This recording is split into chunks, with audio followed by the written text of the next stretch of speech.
どうだった今日エクササイズ。どうだった今日。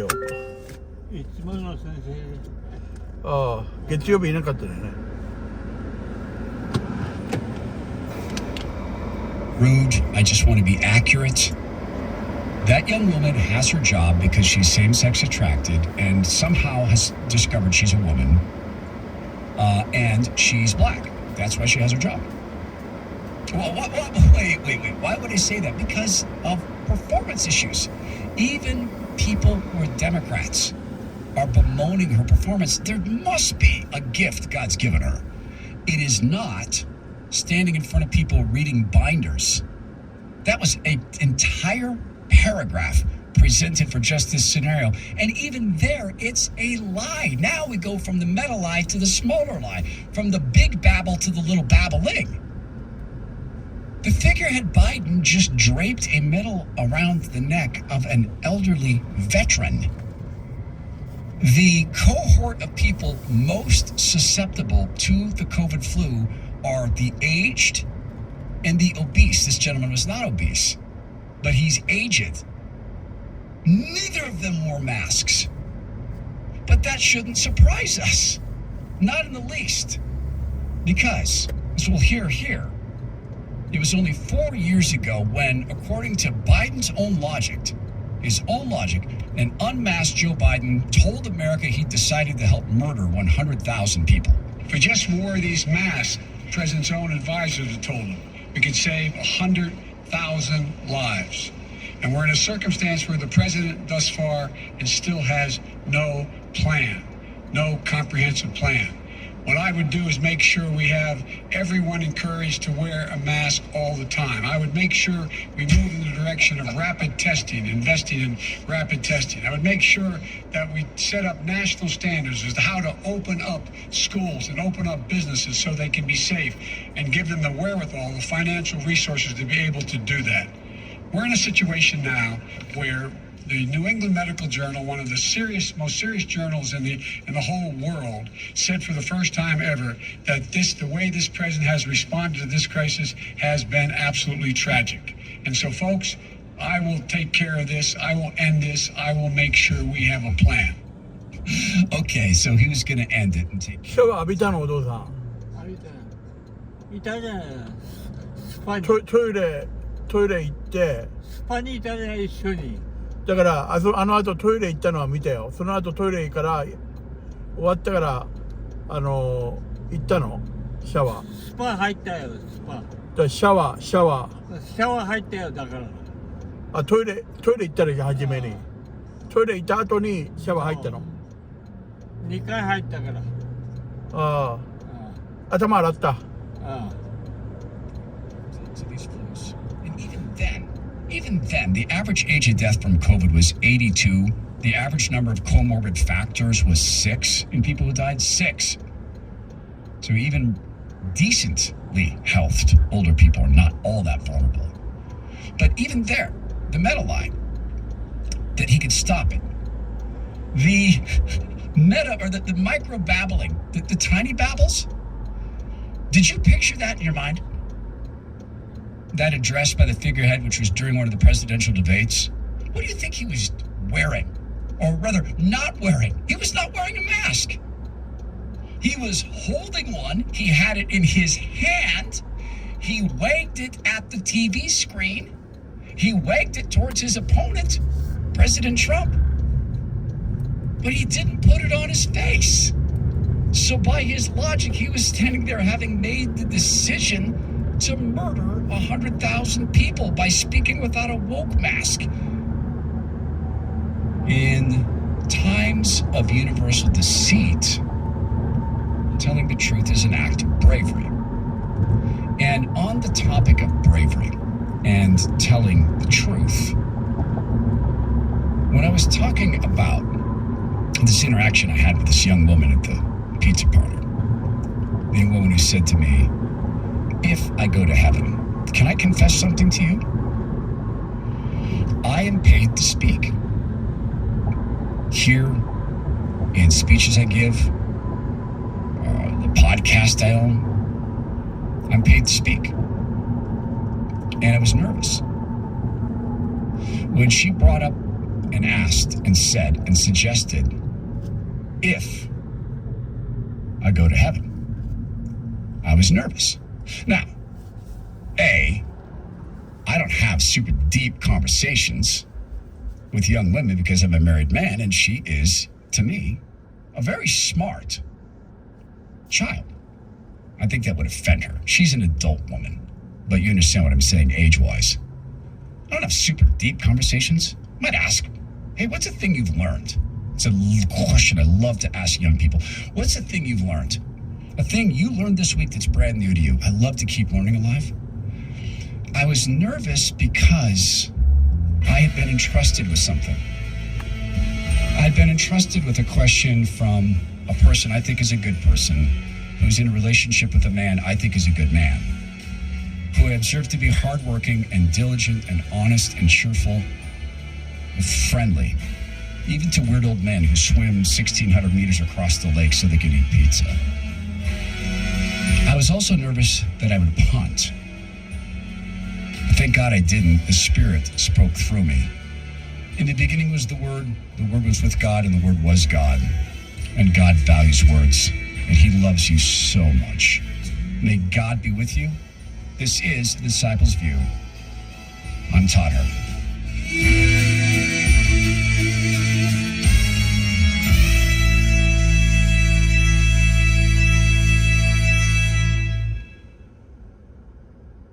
The views and opinions expressed in this broadcast may not necessarily reflect those of the American Family Association or American Family Radio.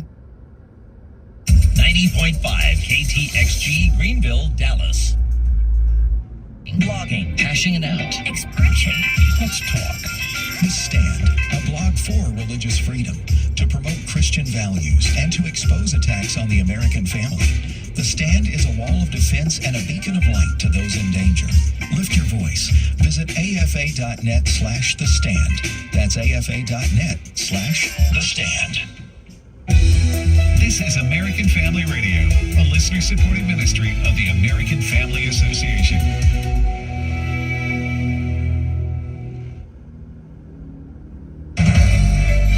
American Family News, almost repeat. Ukraine continues to defend itself against Russia's invasion some 19 months into the conflict. Republican presidential candidate Vivek Ramaswamy explains how he would end the war. On the deal that I would do, I've been very clear about this. Ukraine would come out with its sovereignty intact, which is far from certain on the track they're going today. But I would tell Vladimir Putin, look, in a good deal, everybody gets something. We would make a permanent commitment that NATO will not admit Ukraine to NATO and also freeze the current lines of control. The U.S. military test fires one of its nuclear-capable missiles amid a succession of missile tests by North Korea. The U.S. Space Force says it test-fired an unarmed Minuteman III intercontinental ballistic missile early this morning. The giant weapon launched from Vandenberg Space Force Base in California as part of an operation with the Air Force's Global Strike Command. The test was, according to their statement, to demonstrate the readiness and effectiveness of the system. The test comes as North Korea repeatedly test fires its missiles towards U.S. allies in Asia and in advance of a rumored meeting between North Korean leader Kim Jong-un and Russian President Vladimir Putin.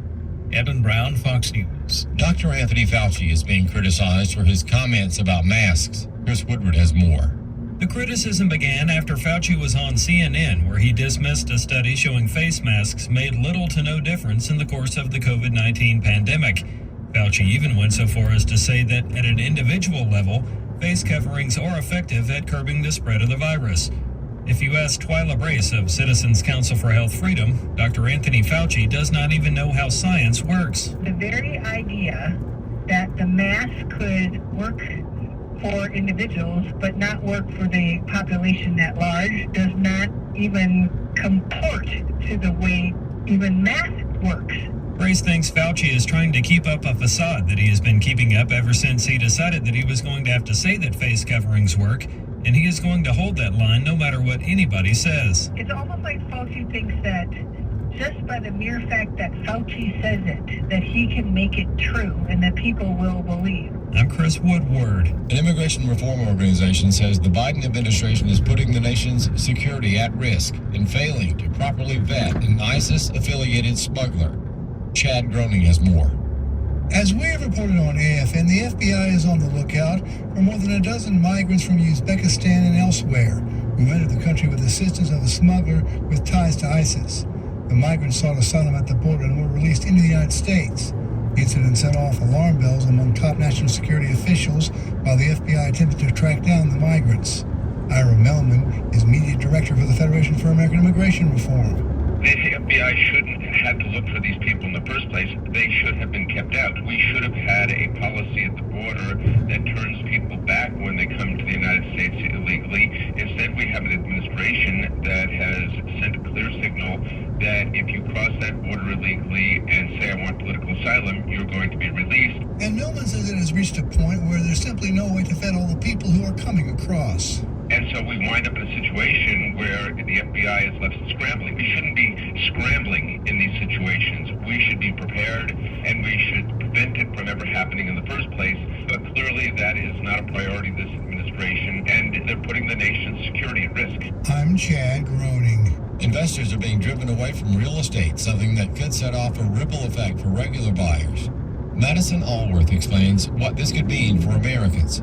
Mortgage demand fell to a 27-year low last week. That's according to the Mortgage Bankers Association. You have rising mortgage rates and high home prices. It's not just keeping families out, it's pushing real estate investors out as well. Real estate investors are now buying 45% fewer homes compared to a year ago. That is the biggest decline since 2008. It also outpaces the 31% drop in overall home sales. And according to Redfin, 7 in 10 investor purchases are in single-family homes. American Family News is online at AFN.net and on the AFN mobile app. I'm Rusty P.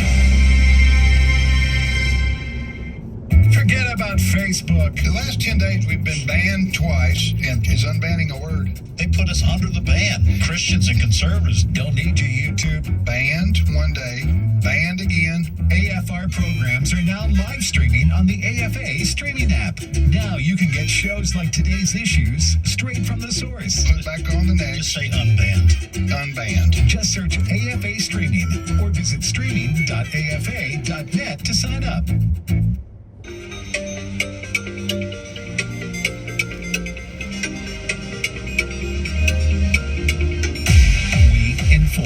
Religious freedom is about people of faith being able to live out their faith, live out their convictions, no matter where they are. We quit. Sacred honor is the courage to speak truth, to live out your free speech. We also rejoice in our sufferings because we know that suffering produces perseverance. Perseverance, character, and character, hope. This is At the Core on American Family Radio. Welcome to The Core here on American Family Radio. Glad to have you with us today on the program. Walker Wildman here with you. This is At the Core with Walker Wildman and Rick Green. Glad to have you with us on this edition. If you want to watch the program, as you just heard there during the break, you can do so at streaming.afa.net, streaming.afa.net, streaming.afa.net, or you can watch on the Core's Facebook page. At the Core Facebook page, you can watch the program there each day. And of course, we'd love for you to subscribe to the podcast wherever you listen to podcasts. Hey, I've got a great kit here available for you. By the way, this month, in just about a week or so, Constitution Day, a little over a week from now is a Constitution Day. I believe it's the 14th. And we've got a Constitution kit available at our resource center for nearly $7, not quite $7, but we got a Constitution kit. And what it's going to come with is this DVD, God in the Constitution. If you're watching on streaming, I'm holding it up here. God in the Constitution by David Barton, excellent video resource.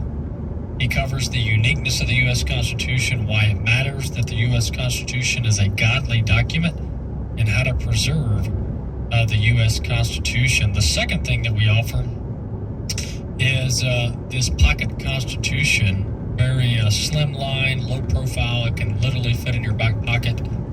And we've got a foreword in here by Stephen McDowell, well-known historian, expert on George Washington and our founding fathers. So you talk about a dynamic duo. We got a David Barton DVD resource and a Stephen McDowell foreword on this Pocket Constitution. So these two guys are heavy hitters, very good friends of the ministry. And we've got this available at our resource center, resources.afa.net, resources.afa.net. We've got this available for the month of September at resources.afa.net. Jumping into our scripture for the week, we're in Psalm chapter 86. Psalm chapter 86. Incline your ear, O Lord, and answer me.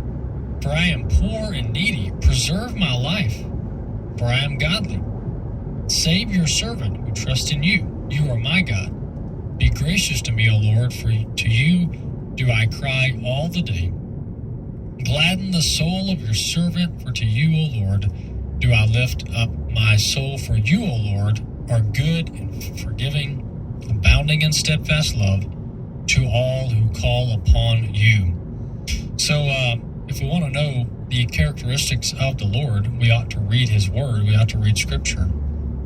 The writer here, this is a prayer of David, by the way, in Psalm chapter 86.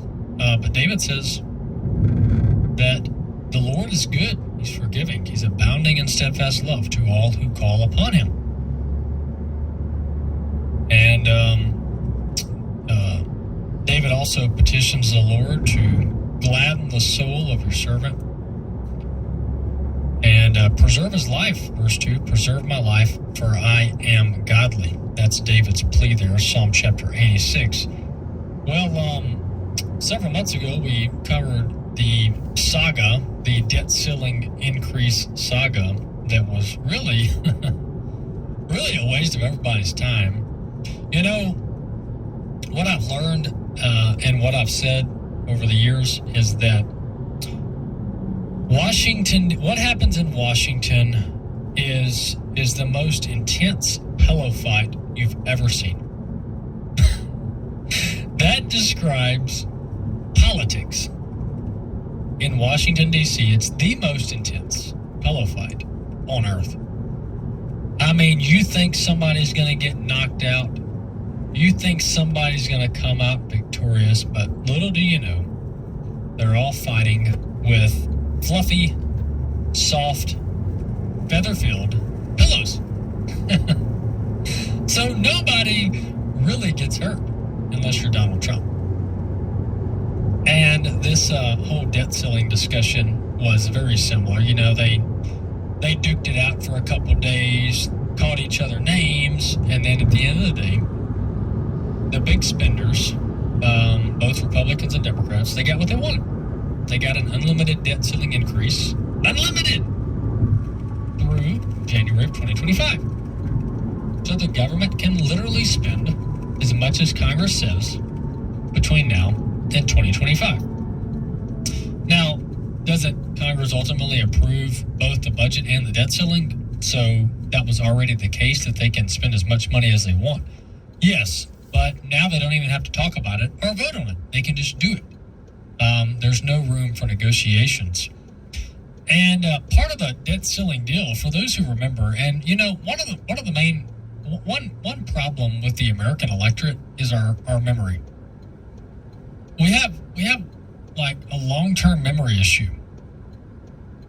We might remember what happened yesterday. We could remember what happened a week ago, but we definitely don't know what happened a month ago. And if you want to ask me what happened in politics a year ago, you're going to have to go ask somebody else. That's pretty much how the American electorate operates. I guess just because it's information overload, right? But for those who do remember, the Kevin McCarthy and the Republicans, they fought it out. And one of the concessions they got was this. If Congress fails to pass all 12 or 13 necessary appropriation bills through the proper means, through the committees and through Congress, and we vote on each one of them. Basically, if Congress fails between now and September, if Congress fails to go about the budget appropriation process through the constitutional and legal means, if they refuse to do that, then all federal spending across the board will have to decrease by 1%. That was the deal. Well, that was months ago. And what do you know? Here we are. We are early September. September 30th is the deadline, and Congress hasn't done anything. They haven't done anything. And what are they doing now? They're already talking about a short-term spending bill, an emergency stopgap spending bill to avoid a government shutdown. How many times have we watched this show before? It's so boring that I had to get coffee on the way to the studio. It is so boring. I mean, I could play the tune and go to sleep. Because we've been doing this since Obama's days in office, where the so-called conservatives and the Democrats and the Marxists and the big spenders, they all do this politicking, and they tell us that they're fighting for us and that they're going to rein in government spending. And at the end of the day, the big spenders get what they want. They get it every time. These folks are batting like 1,000%, if we want to use a baseball analogy. They're 10 for 10 at the batter's box. The only person who put up a fight was Donald Trump. Remember he shut down the government? Really, he didn't shut down the government. I sound like CNN. The Democrats shut down the government because they didn't want to cut any spending. They didn't want to give him his wall money. And he shut it down for like a month. It was beautiful. I loved it. I wish it would have stayed shut down longer, because we saved a ton of money. I mean, you should have seen how much money we were saving when the government was shut down. Oh, when the government shuts down, the world's going to end. Nope, the world doesn't end. The world doesn't end. All the essential services remain operating. The military remains fully operational. Some of these bureaucrats may have a late paycheck, but they don't miss it because they get back pay. So literally nobody loses when we shut down the government. The American taxpayer wins because we save a little bit of money here and there. But nonetheless, and it makes us realize how little we need government in the grand scheme of things, how little we need this big government. But we're heading up to the end of September, and I'll tell you who's not going to get worked up about this. Well, I might get worked up about it after the fact, but I'm definitely not going to give you guys false expectation, false hope. I'm not going to tell you that Kevin McCarthy and Jim Jordan and the Freedom Caucus, they're going to fight for you, and they're going to come out with a good spending bill. I'm not going to tell you that, because I'd be misleading you. I'd be lying. I'd be misleading. I'd be dishonest. And who wants to do that? So what's going to happen here is, I'll go ahead and predict it because it's happened a dozen times before. They're going to have this circus in Washington. Remember the pillow fight? They're going to have this big pillow fight. Kevin McCarthy's going to go to the podium, talk about how he's not funding Biden's reckless spending. Jim Jordan's going to go on with Sean Hannity and talk about how they're going to fight tooth and nail to rein in government spending. The Freedom Caucus is going to hold their press conference. They're going to say, we're putting our foot down. We won't approve of another dollar for Biden to spend on this big government nonsense. And all the conservative media outlets will get on board with it. We'll probably air a little bit of it here on our AFR from a news perspective. And come September 30th at midnight, they'll pass a bill. They'll either pass a 12-month spending bill that adds $1 trillion or $2 trillion to our federal deficit, or they'll pass some 30-day bill acting as if that's going to make a difference. And then at the end of the 30 days, they'll come back and pass an 11-month spending bill that adds a couple trillion to our deficit. So the end result is the same. So if Washington wanted to be honest, and I so wish they would be, because wouldn't you want an honest, if this is kind of an oxymoron, but wouldn't you want an honest crook as opposed to a lying crook?